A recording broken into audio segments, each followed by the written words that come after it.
সুদ ও করহার এবং রাজনৈতিক পরিবেশ নিয়ে অনিশ্চয়তায় দেশে কমছে সরাসরি বিদেশি বিনিয়োগ বা এফডিআই এর পরিমাণ। গেল অর্থবছরের 10 মাসে এফডিআই এসেছে 91 কোটি ডলার, যা আগের অর্থবছরের একই সময়ের চেয়ে 36 কোটি ডলার কম। ব্যবসায়ী ও অর্থনীতিবিদরা বলছেন, বিনিয়োগের সংকট ও চ্যালেঞ্জগুলো যেন ভবিষ্যতে না থাকে সেটি নিশ্চিত করতে হবে। পাশাপাশি বাড়াতে হবে অর্থায়নের সুযোগ। দেশে অস্থির রাজনৈতিক পরিস্থিতি ও ব্যবসায় মন্দার প্রভাবে কমেছে বিদেশি বিনিয়োগ। এমন পরিস্থিতিতে কমেছে শিল্পের উৎপাদন, পাশাপাশি বাড়ছে বেকারত্বের হার। সব মিলিয়ে আস্থাহীনতায় পড়েছেন বিনিয়োগকারীরা। বাংলাদেশ ব্যাংকের তথ্য মতে গেল 2024-25 অর্থবছরের জুলাই থেকে এপ্রিল 10 মাসে বিদেশি বিনিয়োগ এসেছে 91 কোটি ডলার, যা আগের অর্থবছরের একই সময়ে ছিল 127 কোটি ডলার। গত অর্থবছরের প্রথম 6 মাসে সরাসরি বিদেশি বিনিয়োগ এসেছে 21 কোটি ডলার। আগের বছরের প্রথম 6 মাসেই এসেছিল 33 কোটি ডলার। কেউ বলতে পারবেন যে অমুক চাইনিজ একটা গার্মেন্টস করেছে গত 8 মাসে, বা একটা স্পিনিং মিল করেছে, বা আমাদের সাথে পার্টনারশিপ করেছে। তারা কি বেকুব যে আমার সাথে পার্টনার হবে আন্ডার দি সার্কামস্ট্যান্সেস, যেখানে গ্যাস নাই, বিদ্যুৎ নাই, প্রতিনিয়ত কস্ট অফ ডুইং বিজনেস বেড়ে যাচ্ছে। অর্থনীতিবিদদের মতে আইন শৃঙ্খলার অবনতি এবং ব্যবসায় মন্দা থাকায় বাংলাদেশে বিনিয়োগ করতে ভরসা পাচ্ছেন না বিদেশি বিনিয়োগকারীরা। ব্যাংকের উচ্চ সুদহার ও করহার কমিয়ে উদ্যোক্তাদের অর্থায়নের সুযোগ বাড়ানোর তাগিদ তাদের। পলিটিক্যাল আনসার্টেনটি ফেব্রুয়ারি মার্চ থেকে কিন্তু অ্যাকচুয়ালি বাড়ছিল, আবার এই বছরের ইলেকশন হবে নাকি হবে না, কবে হবে। তো তা সত্ত্বেও এক্সচেঞ্জ রেটের স্টেবিলিটি আছে, এটা আমি মনে করি আরেকটা টার্ন অ্যারাউন্ড।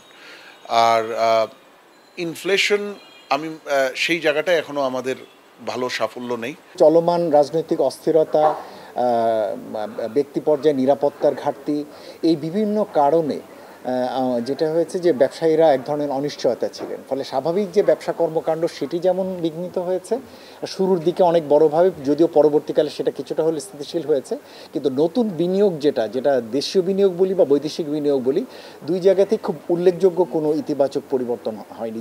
বিশ্লেষকদের মতে দেশের রাজনৈতিক স্থিতিশীলতা এলে বিনিয়োগ বাড়বে, পাশাপাশি বিদেশি বিনিয়োগকারীরাও উৎসাহিত হবে বলে মনে করেন তারা। Amirul Islam, independent news, Dhaka. ঋণ জালিয়াতি ও লুটপাটের মাধ্যমে বিগত 15 বছরে ব্যাংক খাত ধ্বংসের অভিযোগে অনুসন্ধানে নেমেছে দুদক। সংস্থাটির পক্ষ থেকে আওয়ামী লীগ শাসনামলে গভর্নরের দায়িত্ব পালন করা 3 জনের নথিসহ 13 ধরনের নথি চেয়ে বাংলাদেশ ব্যাংকে চিঠি দিয়েছে। সাবেক 3 গভর্নর হচ্ছেন আতিউর রহমান, ফজলে কবির, আব্দুর রউফ তালুকদার। একই সাথে 2009 সালে খেলাপি ঋণ নিয়মিত করার পর নতুন নীতিমালা জারি হওয়ার পর সুবিধাপ্রাপ্ত Beximco group, MR group, Ratan group, Keya group, Jamuna group, Thermex group, Sikder group, BBS group, Abdul Monem group, Anontex group সহ অন্যান্য প্রতিষ্ঠানের ঋণ গ্রহণের বিস্তারিত নথি চাওয়া হয়েছে। এছাড়া বেসিক ব্যাংক জালিয়াতির নথিও তলব করেছে। দুদকের অভিযোগে বলা হয়েছে, সাবেক গভর্নর আতিউর রহমান সহ অন্যান্যদের বিরুদ্ধে বিভিন্ন অনিয়ম, ঋণ খেলাপিদের ছাড় দিয়ে নীতিমালা জারি, রিজার্ভ চুরি, হলমার্ক জালিয়াতি, হলমার্ক এসালম গ্রুপের ঋণ জালিয়াতির মাধ্যমে বিগত 15 বছর ব্যাংক খাত ধ্বংস করা হয়েছে। সাবেক গভর্নর আতিউর রহমান সহ অন্যান্যদের বিরুদ্ধে অনিয়ম, ঋণ খেলাপি, নীতি ছাড় দিয়ে রিজার্ভ চুরি, হলমার্ক কেলেঙ্কারি সহ অনেকগুলো বিষয়ে সকল দপ্তরে অনুসন্ধানের স্বার্থে সকল দপ্তরে অনুসন্ধানের কর্মকর্তা যেখানে যেখানে প্রয়োজন মনে করে সেই জায়গাগুলোতে আসলে পত্র প্রেরণ করে। এবার জুলাই অভ্যুত্থান নিয়ে প্রতিবেদন। জুলাই অভ্যুত্থানে আহত ও শহীদ পরিবারকে সহায়তার জন্য 25 কোটি টাকার বিশেষ তহবিল গঠন করেছে বাংলাদেশ ব্যাংক। বিশেষ এ তহবিলে বাংলাদেশ ব্যাংক নিজস্ব উৎস থেকে দেবে 14 কোটি টাকা, আর 11 কোটি বাণিজ্য সম্পর্কের প্রায় সব গুরুত্বপূর্ণ বিষয়ে বাংলাদেশ ও যুক্তরাষ্ট্রের মধ্যে আলোচনা হয়েছে। বাংলাদেশ সময় রাত 9টার দিকে ওয়াশিংটন ডিসিতে শুল্ক বিষয়কে আলোচনা হয়। প্রধান উপদেষ্টার প্রেস উইং থেকে তথ্য নিশ্চিত করা হয়। জানা যায়, বাণিজ্য বিষয়ে ব্যাপক ও বিস্তৃত আলোচনা হয়েছে। দ্বিতীয় পর্যায়ের প্রথম দিনের আলোচনায় বাংলাদেশের পক্ষ থেকে প্রতিনিধিত্ব করেন বাণিজ্য উপদেষ্টা শেখ বশিরউদ্দিন।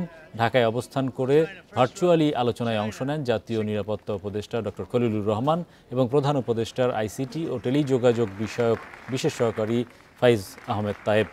এছাড়াও বাণিজ্য মন্ত্রণালয়ের জ্যেষ্ঠ কর্মকর্তারা আলোচনায় অংশ নেন। অন্যদিকে যুক্তরাষ্ট্রের কৃষি, জ্বালানি ও বাণিজ্য এবং কপিরাইট সম্পর্কিত বিভিন্ন সংস্থার উচ্চ পদস্থ কর্মকর্তারা বৈঠকে অংশ নেন। আজও বাংলাদেশ সময় রাত ৯টায় দুই পক্ষের মধ্যে শুল্ক নিয়ে আলোচনার কথা রয়েছে, তবে চূড়ান্ত আলোচনা হবে শুক্রবার।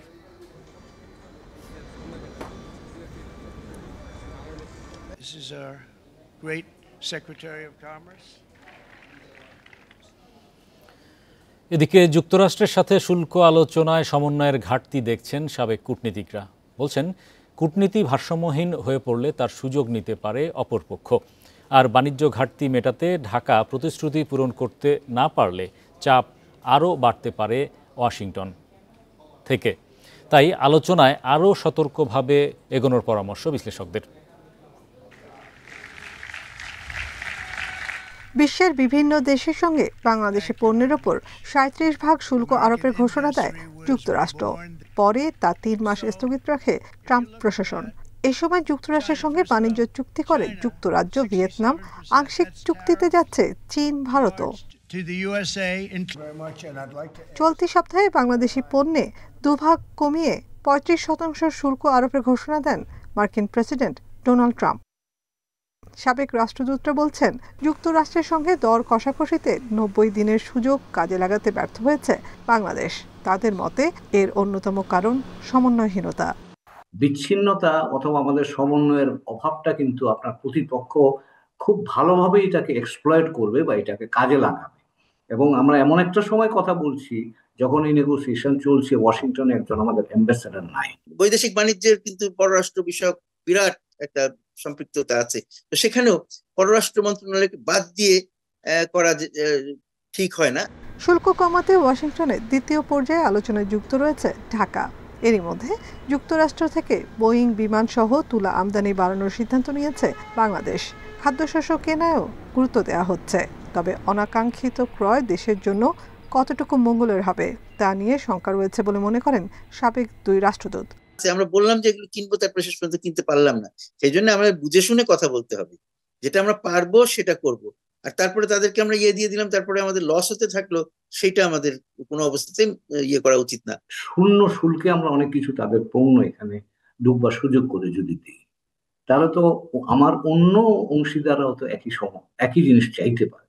সেটা যদি চায় তাহলে তার প্রতিক্রিয়া আমার অর্থনীতির উপর কি হবে, এই বিশ্লেষণগুলো কিন্তু খুব জরুরি দরকার। পাল্টা শুল্ক আলোচনায় বাংলাদেশের কৌশল ও প্রস্তুতি নিয়েও প্রশ্ন তুলেছেন বিশ্লেষকেরা। নাফিজাতুল্লাহ, ইন্ডিপেন্ডেন্ট নিউজ, ঢাকা। ২০২৪-২৫ অর্থ বছরে যুক্তরাষ্ট্রের সঙ্গে বাংলাদেশের বাণিজ্য ঘাটতি বেড়েছে।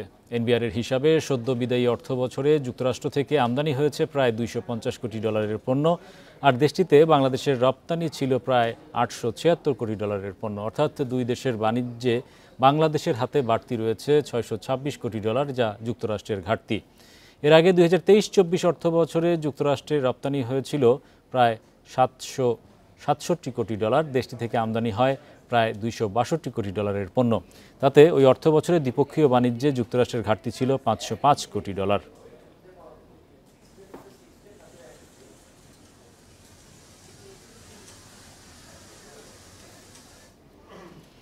সরকারি ব্যয় কমানোর লক্ষ্যে ২০২৫-২৬ অর্থ বছরে সব ধরনের যানবাহন কেনা খাতে বরাদ্দ দেয়া অর্থের ব্যয় বন্ধ রাখার নির্দেশ দিয়েছে সরকার। একই সঙ্গে শিক্ষা, স্বাস্থ্য ও কৃষি মন্ত্রণালয় সংশ্লিষ্ট স্থাপনা বাদে নতুন আবাসিক, অনাবাসিক ও অন্যান্য ভবন স্থাপনা নির্মাণ বন্ধ রাখার নির্দেশও দেওয়া হয়েছে। পাশাপাশি সরকারি অর্থায়নের সব ধরনের বৈদেশিক সেমিনার, সিম্পোজিয়াম, ওয়ার্কশপে অংশগ্রহণ বন্ধ থাকবে। তবে অত্যাবশ্যকীয় বিবেচনায় কিছু ক্ষেত্রে বিদেশ ভ্রমণের সুযোগ রাখা হয়েছে। অর্থ মন্ত্রণালয়ের অর্থ বিভাগের বাজেট অনুবিভাগ ১ থেকে এ সংক্রান্ত একটি নির্দেশনা জারি করা হয়। এতে বলা হয়েছে, চলমান সংকোচনমূলক নীতির প্রেক্ষাপটে সরকারি ব্যয়ে কৃচ্ছ সাধনের লক্ষ্যে বিভিন্ন খাতে বরাদ্দ করা অর্থ ব্যয়ে সরকার কিছু সিদ্ধান্ত নিয়েছে। এই সিদ্ধান্তের মধ্যে রয়েছে চলতি অর্থ বছরের বাজেট পরিচালন বাজেটের আওতায় সব ধরনের থোক বরাদ্দ থেকে ব্যয় বন্ধ থাকবে।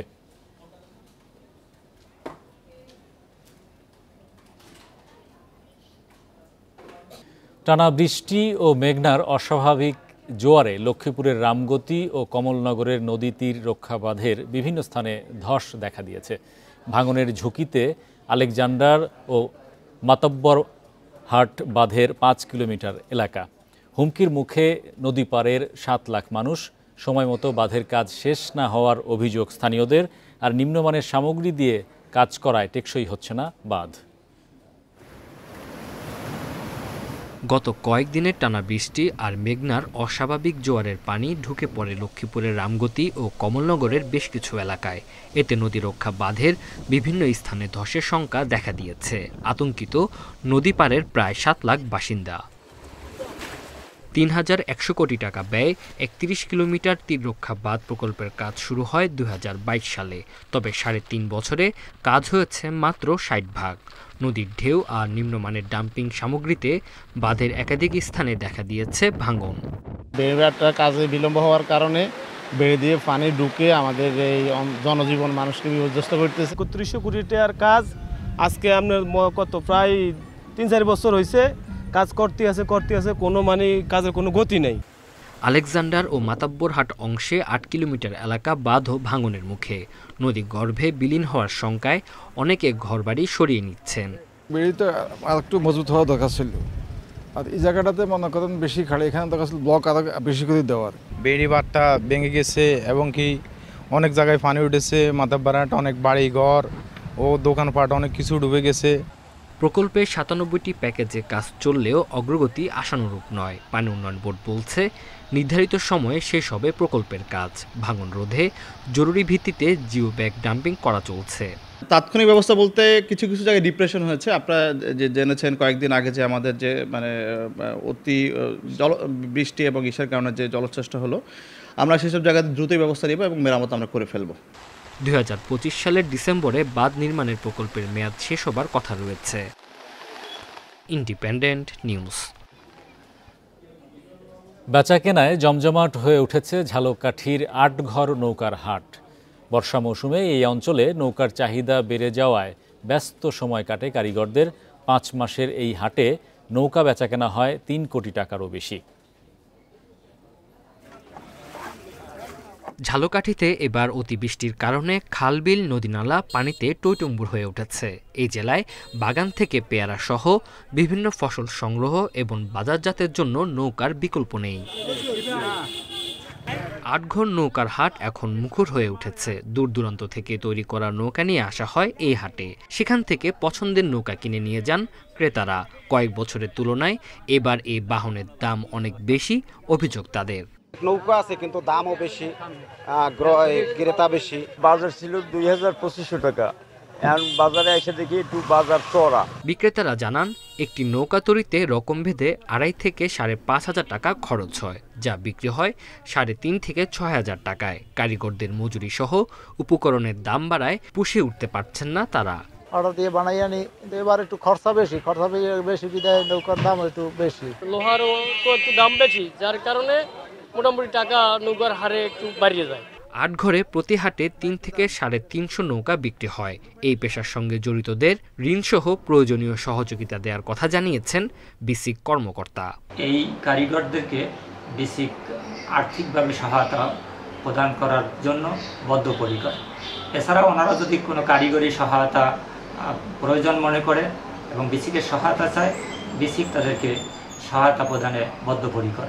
আটঘর নৌকার হাটে জ্যৈষ্ঠ থেকে আশ্বিন এই 5 মাসে প্রায় 3 কোটি টাকার নৌকা বেচাকেনা হয়। Independent news. ইতিবাচক দেশের 2 শেয়ার বাজার। বৃহস্পতিবার ডিএসইর প্রধান সূচক বেড়েছে 32.56 পয়েন্ট। তবে আগের দিনের চেয়ে লেনদেন কমেছে 11 কোটি টাকার বেশি। শেয়ার দর বেড়েছে প্রায় 49 ভাগ প্রতিষ্ঠানের। এদিকে চট্টগ্রাম স্টক এক্সচেঞ্জের সার্বিক সূচক বেড়েছে 118.40 পয়েন্ট। বৃহস্পতিবার দিনের শুরু থেকেই ইতিবাচক ছিল ঢাকার শেয়ার বাজার। প্রথম ৩০ মিনিটে প্রধান সূচক বাড়ে প্রায় ৪৭ পয়েন্ট। বেলা বাড়ার সঙ্গে সঙ্গে চলতে থাকে সূচকের উত্থান পতন। তবে দিন শেষে ডিএসইএক্স সূচক ৩২.৫৬ পয়েন্ট বেড়ে অবস্থান করছে ৫,০৬৮ পয়েন্টে। সূচক বাড়লেও ডিএসইতে কমেছে লেনদেনের পরিমাণ। আজ মোট লেনদেন হয় ৬৭৯ কোটি ২ লাখ টাকা। আগের দিনের চেয়ে লেনদেন কমেছে প্রায় ১১ কোটি ৬০ লাখ টাকা। হাতবদলে অংশ নেওয়া ৩৯৪টি কোম্পানি ও মিউচুয়াল ফান্ডের মধ্যে দর বেড়েছে ১৯৬টি প্রতিষ্ঠানের শেয়ারের, কমেছে ১২৮টি এবং অপরিবর্তিত ৭০টি প্রতিষ্ঠানের শেয়ার দর। সবচেয়ে বেশি লেনদেন হওয়া প্রতিষ্ঠানের তালিকায় প্রথম ব্র্যাক ব্যাংক, দ্বিতীয় বিস হ্যাচারি, তৃতীয় অবস্থানে লাপার্জ হোলসেল। শতাংশের দিক থেকে দর বৃদ্ধির তালিকায় রহিম টেক্সটাইল প্রথম, দ্বিতীয় অবস্থানে দেশ গার্মেন্টস এবং তৃতীয় অবস্থানে জেমিনি সিফুড। অন্যদিকে চট্টগ্রাম স্টক এক্সচেঞ্জে সার্বিক সূচক ১১৮.৪০ পয়েন্ট বেড়ে অবস্থান করছে ১৪,০৭৮ পয়েন্টে। লেনদেন ১৪ কোটি ৭১ লাখ টাকার share. Tarek Hossain, independent news, Dhaka. এই ছিল আজকের অর্থনীতি সারাদিনে। ইন্ডিপেন্ডেন্ট টেলিভিশন সব খবর জানতে চোখ রাখুন ফেসবুক, ইউটিউব এবং এক্সে। আমন্ত্রণ আমাদের পরের আয়োজনে।